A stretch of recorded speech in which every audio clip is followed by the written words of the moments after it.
नमस्कार मित्रांनो, मी आहे dietitian and clinical nutritionist Avinash Kanchanputi. माझ्याकडे भरपूर क्लायंट्स येत असतात आणि त्या क्लायंट्समध्ये मला एक गोष्ट प्रामुख्याने जाणवते, तो म्हणजे टेस्टोस्टेरॉनचा अभाव. कोणते क्लायंट्स येत असतात? तर मॅक्सिमम असतात पित्त, पोट साफ न होणे, ॲसिडिटी. आता मित्रांनो, आपण पहिली गोष्ट जाणून घेतली पाहिजे, ज्या व्यक्तीला पित्ताचा त्रास आहे, त्या व्यक्तीच्या बाबतीत टेस्टोस्टेरॉन हार्मोन हा खूप कमी काम करतो. का करत नाही? तर पित्त काय करतं हे पहिलं आपण जाणून घेणं गरजेचं आहे आपल्या शरीरामध्ये. पित्त काय करतं, जे तुम्ही तेल खाता, तूप खाता, म्हणजे थोडक्यात फॅट्स खाता, ते फॅट्स डायजेस्ट होण्यासाठी आपल्या शरीरामध्ये पित्त हे खूप महत्त्वाचं कार्य करत असतं.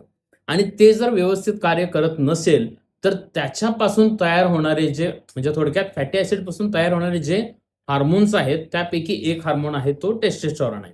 त्यामुळं प्रामुख्याने जर आपण पाहिलं, तर ज्या व्यक्तीमध्ये टेस्टोस्टेरॉन प्रॉपरली काम करत नाही, त्यांच्यामध्ये मसल्स बिल्डिंग किंवा सेक्सुअल प्रॉब्लेम येणं ही गोष्ट कॉमन येते. त्यामुळे जोपर्यंत तुम्ही पित्ताचा त्रास नॉर्मल करणार नाही, तोपर्यंत ह्या गोष्टी तुमच्या कंटिन्यू राहणार. ही गोष्ट प्रामुख्याने आपण जाणून घेतली पाहिजे.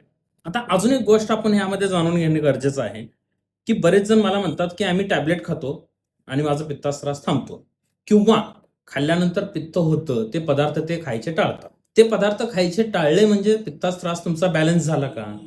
नाही. जर तुम्हाला ह्या त्रासातून कायमस्वरूपी बरं व्हायचं असेल, खरंच बरं व्हायचं असेल, तर अपॉइंटमेंट आत्ताच घ्या. आणि अशाच नवीन नवीन व्हिडिओसाठी डायटिशियन अविनाश या चॅनलला सबस्क्राईब आणि फॉलो करायला विसरू नका. धन्यवाद.